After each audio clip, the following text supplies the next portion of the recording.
आज इसलिए इकट्ठा हुए हैं, रोहतक प्रशासन फैल हो चुका है। मुख्यमंत्री नायब सिंह सैनी जी और प्रधानमंत्री मोदी जी और माननीय मंत्री मनोहर लाल खट्टर जी का जो संदेश है हरियाणा के लिए, और रोहतक प्रशासन पे बिल्कुल फिट नहीं बैठता है। यहाँ पर इतना भ्रष्टाचार है कि पुलिस प्रशासन द्वारा तो इतना अत्याचार हो रहा है, इतने क्राइम हो रहे हैं रोहतक के अंदर, कहीं पे हमारी सुनवाई नहीं होती है। पीड़ित जाता है तो पीड़ित को वहाँ पे दबा दिया जाता है, उसको दबाव में फैसला करवा दिया जाता है।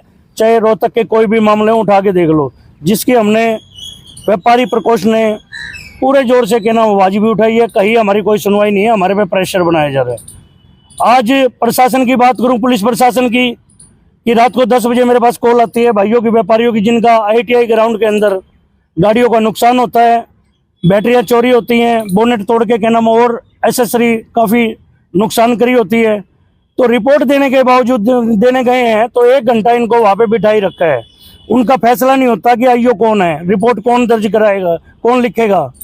तो 1 घंटे के बाद फैसला होता है। फैसले होने के बाद उद्यम सिंह जो है, पुलिस जो क्या नाम है यहाँ पे कर्मचारी है आर्यनगर थाने में, उसका बहुत ज़्यादा गलत बर्ताव है।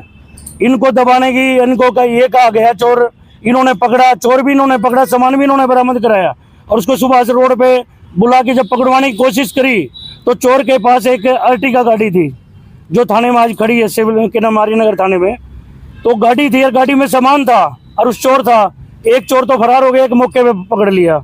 जब पकड़ के थाने में दिया है तो 10 बजे इन पे इतना प्रेशर बना दिया कि आप फैसला कर लो, कि फैसला कर लो, आपको आपका सामान मिल जाएगा। जब इन लोगों का मेरे पास फ़ोन आया है, फ़ोन आने के बाद मैं वहाँ पे पहुँचा हूँ, तब मैंने देखा कि उद्यम सिंह इतना प्रेशर बना रहा था। वहाँ पे 60 से 70 व्यापारी इकट्ठे थे आर्यनगर थाने के बाहर, तो अंदर तक नहीं घुसने दिया। और जो क्या नाम चोर थे, चोर के जितने रिश्तेदार और जितने साथी थे, वो एक कमरे में अंदर क्या नाम, मैं खुद लाइव देख के आया हूँ कि वो अंदर में क्या नाम पुलिस वालों के साथ सेटिंग कर रहे थे। जब इस चीज़ की बात करी तो बाहर आके हमारे पे गुस्सा निकाला उद्यम सिंह ने कि यहाँ से भाग जाओ, निकल जाओ। एक बात बताओ, पीड़ित अपनी चौकी थाने में जाके अपनी फरियाद नहीं कर सकता तो वो क्या कर सकता है। मुख्यमंत्री जी ने जनवरी के अंदर एक घोषणा करी है, कोई भी चौकी और थाने का कोई भी इंचार्ज हो, चाहे पुलिसकर्मी हो, जो सही काम नहीं करेगा तो उसको कहना में बर्खास्त कर दिया जाएगा। तो वो शायद ऐसा रोहतक में वो कानून लागू नहीं है जो हरियाणा सरकार का है। आप लोग क्या कार्रवाई चाहते हैं? हम ये चाहते हैं जो भी पुलिस कर्मचारी, एक तो वो, और जो CCTV फुटेज आई हैं जिसमें 3-4 आरोपी हैं, उनको जल्द शीघ्र गिरफ्तार करके क्या नाम मार्केट में नंगा घुमाया जाए, जो उससे एक मैसेज जाए आने वाले टाइम में रोहतक में क्राइम ना हो। और जो पुलिस प्रशासन द्वारा जो रवैया है उसको एक अच्छे तरीके से करें। व्यापारी एक मान सम्मान से अपना काम करता है, किसी तरीके से इस तरह के क्रिमिनल नहीं है जो क्या नाम थाने और चौकियों में जो ऐसे क्रिमिनल जो 2 नंबर का काम कराते हैं उनको ये कुर्सियां देते हैं। तो इस तरीके से रोहतक प्रशासन और माननीय SP साहब से मेरी प्रार्थना है कि जो 2 नंबर की संरचना में ये जो चौकी और थाने के लगे हुए हैं, इनको थोड़ा संभालो। ये रोहतक में आपकी छवि और हरियाणा सरकार की और रोहतक के प्रशासन की छवि खराब कर रहे हैं। आप इस चीज पे विशेष ध्यान दें। किस पर अधिकारी है जो आपने आरोप लगाए, जिस अधिकारी पर, वो किस पर? ये क्या नाम है उद्यम सिंह है, जो क्या नाम है आर्यनगर थाने में है। और आज समस्त रोहतक शहर के व्यापारी, सामाजिक संगठन और जनता, आज जितने भी मेरे सुन रहे हैं, जितने पार्षद हैं, जितने भी सभी पार्टियों के नेता हैं, ये किसी पार्टी का प्रोग्राम नहीं है, ये एक जनता की आवाज और एक रोहतक के सुशासन की बात है। तो मेरी आपसे प्रार्थना, 12 बजे आज छोटराम चौक पे इकट्ठे होकर हम SP साहब से मिलेंगे और इस चीज का पूर्ण विरोध करेंगे। जिस तरीके से हमारे साथ अन्याय हो रहा है, गाड़ियां भी हमारी टूट रही है, कंप्लेंट भी हमारी नहीं लिखी जा रही, चोर भी पकड़ के हम दे रहे हैं, और SP साहब को रिपोर्ट क्या दे रहा है आर्यनगर थाने का SHO कि हमने पकड़ा है। पकड़ने वाले हम हैं, पुलिस को बुलाने वाले हम हैं, हमारे पास कॉल रिकॉर्डिंग है। और एक माननीय SP साहब से ये और मैं अपील करूंगा कि एक बार थाने के जो CCTV फुटेज है एक बार वो खंगाले जाए। हमारे साथ रात को व्यापारियों के साथ कितना गंदा बर्ताव हुआ है, और चोरी वाले आरोपियों के साथ कितने मिलजुल के कितने बंदे अंदर गए हैं, एक बार ये CCTV फुटेज आप निकलवाएं। वहाँ पे प्रशासन के कैमरे लगे हुए हैं और उस चीज को वायरल करें, और जो भी अधिकारी या कर्मचारी इसमें लिप्त है उसको बर्खास्त किया जाए। FIR होगी आप लोग? FIR की हमारे को आश्वासन दिया गया है कि आपकी बुधवार को करेंगे। अभी तक क्यों नहीं की गई, क्या क्या? इस चीज का तो ये कारण मिली भगत है कि ये मामलों को ऐसे कैसे दबाना चाहते हैं। पहले भी ऐसे दबाए गए हैं, काफी ऐसे हैं जो दबा दिए जाते हैं। पहले भी ऐसे SHO पे सवालिया निशान उठे हैं, पिछली बार भी मामला हुआ है। खूब उठे हैं। जो क्या नाम रोहतक में जो पनीर व्यापारी था, आज उसको इतना भयभीत कर दिया है, व्यापारी को इतना डरा दिया कि कोई कंप्लेंट भी नहीं कर सकता। उसका क्या कारण है कि 2 पकड़ रखे हैं। जब उसने SHO साहब से कहा कि मेरा मुख्य आरोपी नहीं पकड़ा गया, मुझे खतरा है और मैं दुकान पे नहीं आ रहा और मेरा परिवार दहशत में है, तो उसकी भी फरियाद नहीं सुनी जा रही है। SHO साहब का कहना है कि जब मुजरिम पकड़ा जाएगा तो आपको बता दिया जाएगा। वो मुजरिम कब पकड़ा जाएगा? जब कुछ ना कुछ किसी व्यापारी के साथ या उस व्यापारी के साथ कोई हानि हो जाएगी, जब सिर्फ एक फॉर्मेलिटी होगी। कहीं ना कहीं मिली भगत है। मिली भगत तो बिल्कुल है। मैं हम सरासर आरोप लगा रहे हैं और हरियाणा सरकार से हम अपील करते हैं कि ऐसे प्रशासन को क्या नाम यहाँ से बदला जाए और जल्द ही हम आज तो SP साहब से मिल रहे हैं, कार्रवाई सूचित होती है तो ठीक है, नहीं तो हम क्या नाम माननीय मुख्यमंत्री जी से चाहे पैदल मार्च व्यापारी को रोहतक से चंडीगढ़ करना पड़े तो हम करने के लिए तैयार है और जनता के लिए भलाई के लिए आने के लिए तैयार है।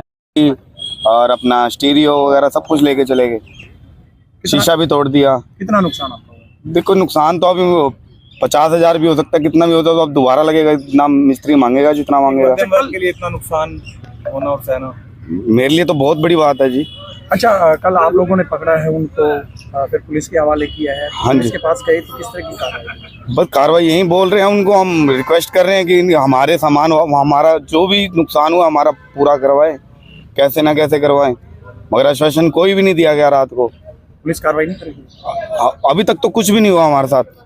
तो इसका मतलब है पुलिस बढ़ावा दे रही है? ये तो सर अब क्या कह सकते हैं जी, आप खुद समझदार हो जी इस चीज़ों के लिए। कल जब गाड़ियों के शीशे टूटे थे, हमने 112 पे भी फ़ोन किया था और उस टाइम भी हमें ये बोला गया था कि पहले आपका आयु ये था और अब आपका बदल दिया गया है। और जब वहाँ पे जाके उधम सिंह जी से बात करी, हमने कंप्लेंट देने की कोशिश करी, तो उन्होंने हमारे से कंप्लेंट जो लिखवाई थी वो गुमशुदगी की लिखवाई थी कि आपका सामान गुम हुआ है, पर वो टूटा हुआ था। वो मैंने कल रात को भी अपने बयान दिए थे। और उसके बाद फिर सोमवीर जी को आयु नियुक्त किया गया था, तो उन्होंने फिर मेरी कंप्लेंट ली थी। तो कंप्लेंट देने के बाद फिर रात को मुझे पता चला था कि रात तक FIR नहीं हुई है। और रात को जब वो हम लोगों ने सबने मिल के वो अपराधी को पकड़ा था, तो उसके बाद अपराधी को वहाँ ले जाया गया और वहाँ पुलिस स्टेशन में ले जाने के बाद वहाँ पे हमारे से दबाव ये बनाया जा रहा था कि अपनी कंप्लेंट वापस ले लो, आपका सारा सामान मिल जाएगा। पर सामान के अंदर, मेरे सामान के अंदर सिर्फ और सिर्फ उनके पास बैटरी थी, बाकी सामान उन्होंने ये नहीं पता कहीं फेंक दिया है, जला दिया है या बेच आए हैं, कुछ भी नहीं पता। क्या सामान था आपकी गाड़ी में? स्पीकर भी तो था, वो बताओ ना जो एक स्पीकर था, बैटरी थी, एक EPC करके एक डिवाइस होता है, नहीं EPC आगे वो जिससे गाड़ी की इलेक्ट्रिसिटी चलती है, वो डिवाइस था, वो तोड़ रखा था उन्होंने। और उसके अलावा कुछ मेरे डॉक्यूमेंट्स वगैरह थे, वो तो सारा सामान चोरी हुआ था या मतलब सामान गुम हुआ था? एग्जैक्टली मेरा सामान चोरी हुआ था, क्योंकि उसका शीशा तोड़ के चोरी किया गया था। गुम होने की बात किसने की? वहीं पुलिस वालों ने बोली थी। अच्छा, क्या तो- आप क्या कह रहे हो? वो कह रहे थे कि आपका सामान गुम हुआ है, इसके अंदर कंप्लेंट के अंदर ये लिखो। फिर आपने बोला नहीं कि चोरी? मैंने कहा नहीं जी, चोरी हुआ है मेरा सामान। उस टाइम भी मेरी यही बात हुई थी, उसके बाद भी यही बात हुई है। शाम को भी जब मैं कंप्लेंट देने गया था तो मेरे को आधा पौना घंटा वहाँ पे खड़ा किया गया था। आधा पौना घंटा खड़ा करने के बाद उधम सिंह जी ने मेरे को आधा पौना घंटा खड़ा किया था। उसके बाद मेरे को कहते हैं कि आपका आयु मैं नहीं हूँ, सोमवीर है, सोमवीर से जाके बात करो। इस तरह का व्यवहार का क्या कहलाता है, क्या कहते हैं इसको? इस तरह से व्यवहार आपके साथ किया गया है। गलत है जी, प्रशासन गलत कर रहा है। जो भी चीज़ हो रही है, प्रशासन या तो उनके साथ मिला हुआ है और या ये अपने कार्य से भाग रहे हैं, ये अपना कार्य नहीं करना चाह रहे हैं। आगे क्या स्टेप ले रहे हैं आप? हम SP साहब से मिलेंगे आज जाके और SP साहब से दरखास्त करेंगे कि हमारे कार्रवाई की जाए। ठीक है।